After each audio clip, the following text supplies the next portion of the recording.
ایک بھائی کا سوال ہے کہ انہیں احتلام زیادہ ہو رہا ہے اور کچھ وقفے کے ساتھ بھی ہو، لیکن احتلام بار بار ان کو ہوتا ہے۔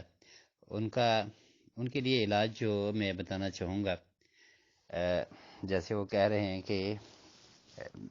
ان کی بیوی کو طلاق بھی ہو چکی ہے، تو سب سے پہلے تو یہ ہے کہ ان کو شادی کرنی چاہیے۔ اس کے ساتھ امید ہے کہ یہ مسئلہ حل ہو جائے۔ دوسرا یہ کہ کچھ بھائی ایسے ہوتے ہیں جو شادی شدہ ہونے کے باوجود اور بیگم پاس بھی ہے اور ان کی حاجت بھی پوری ہے، اس کے باوجود بھی ان کو احتلام ہو جاتے ہیں۔ تو اس صورت میں اس پر معالجین کا تقریباً اتفاق ہے کہ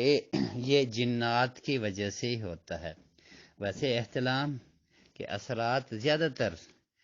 جنات سے ہی ہوتا ہے، لیکن ایک بیماری کی شکل اختیار کر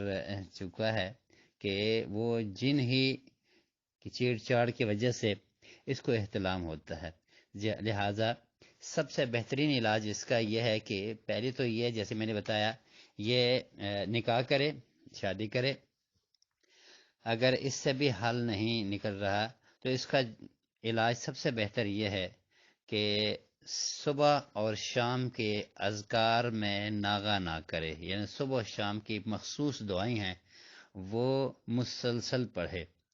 اور خصوصی طور پر قل اعوذ برب الفلق اور قل اعوذ برب الناس جیسے سونے والے دعاؤں میں سے ہیں، دوسری دعائیں بھی پڑھے، اور قل اعوذ برب الفلق، قل اعوذ برب الناس اور قل هو اللہ سوتے ہوئے ضرور پڑھے۔ یہ کل یا پرسوں میں نے ایک سوال کے جواب میں اس سے بھی زیادہ مزید میں نے تفصیل سے بتایا تھا، اس کی طرف بھی رجوع کرے، اور یہ بھی غور سے سن لے اس سوال کو بھی کہ قل اعوذ برب الفلق، قل اعوذ برب الناس، قل هو اللہ احتلام کے لیے بہترین علاج ثابت ہو سکتے ہیں، کیونکہ نبی کریم صلی اللہ علیہ وسلم نے فرمایا، ابو داؤد اور ترمذی کی حدیث ہے،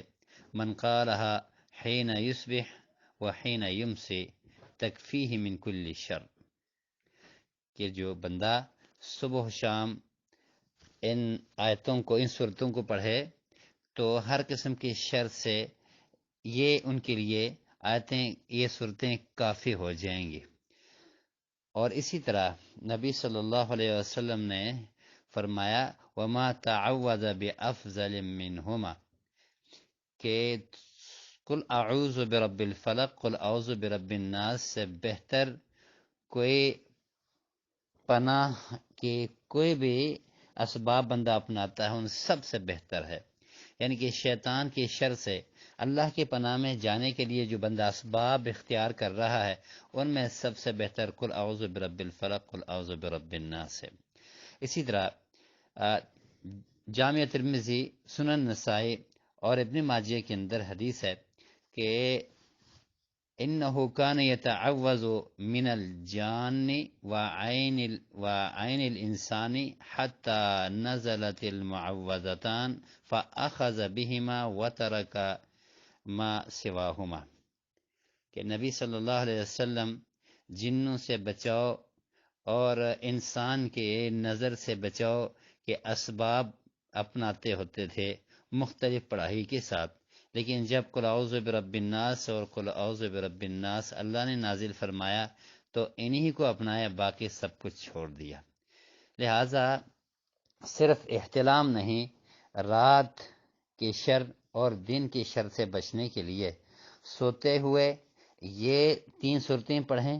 اور اسی طرح جب صبح اٹھیں تو تب بھی ان 3 صورتوں کو صبح و شام کے اذکار میں جو دعاؤں میں یہ بھی آتی ہیں ان کو بھی ضرور پڑھے، اور اسی نیت سے پڑھے، انشاءاللہ اللہ تعالیٰ اسے شفا کاملہ عاجلہ عطا فرمائے گا۔ سلام۔